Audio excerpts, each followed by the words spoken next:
Half-Life is a game that excels at many different things, from interactive storytelling, to sound design, to gameplay, most of the time. But the biggest achievement that I feel nobody really talks about is Half-Life's commitment to delivering a uniquely ambiguous tone, allowing for even more interactivity than what is seen in most games. But what does that even mean? Well, before we can answer that, let's look at a game that doesn't have this kind of tone for comparison's sake, and we need look no further than its sequel, Half-Life 2.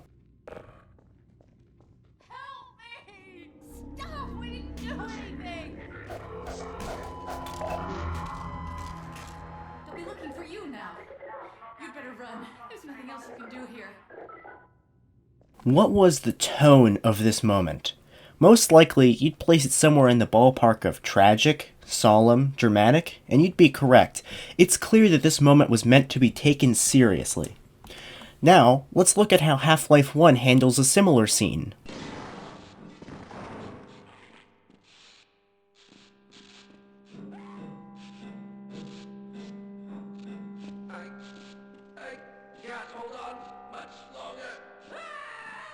So what is the tone of this scene? Chances are, you'll have a harder time discerning it compared to that moment from Half-Life 2. On one hand, it's amusing that the scientist can't do a single pull-up just to save his life, but on the other, it's still the loss of a human life, and a pretty brutal death at that. Or at least it would have been if the scientists made contact with the bottom of the elevator shaft. These games are getting really realistic. Half-Life is full of these moments, creating this distant and interpretive tone that allows you to derive whatever emotion you want out of each moment, which further served to complement the blank slate protagonist. Ultimately, however Gordon feels in the moment is up to you. This specific example of a juxtaposing tone is often referred to as dark comedy, and without the proper restraint, it can be very easy to collapse back down into the safe way of doing a scene, with one direct tone communicated unilaterally by each of its component parts. Valve themselves were either unable or unwilling to continue this balancing act going forward, and while Half-Life 2 certainly has a wide range of tones across the game experience, they aren't blended together in the same way. So what would Half-Life look like without this dark comedy tone? Well, for that, we need look no further than Black Mesa. Similarly to the previous examples, let's look at a scene from Black Mesa and try to determine the tone from it.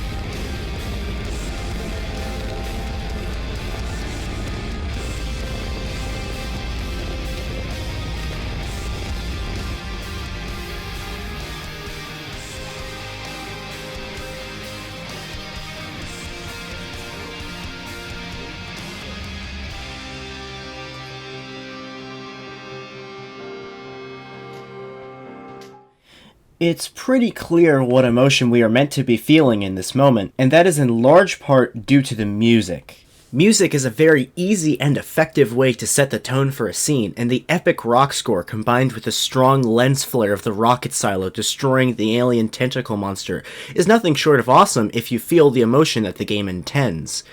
If someone chose to play this moment differently, however, the music would make little to no sense, creating a sense of confusion rather than one of accomplishment.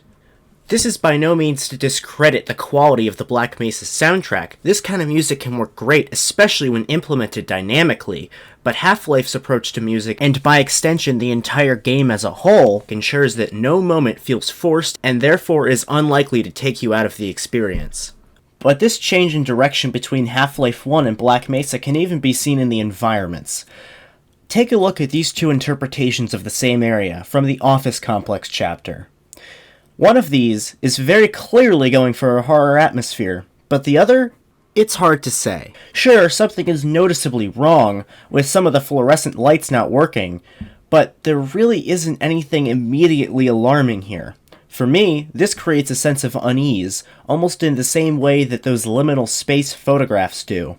This kind of subtlety perfectly complements the distant and cold tone of Half-Life, which makes for an intensely immersive experience. To be clear, there isn't anything inherently wrong with the opposite direction. Most narrative-driven games opt into it, and many of those are still amazing at what they are, but that's part of what makes Half-Life 1 so special. It's one of the few games that actually goes this direction.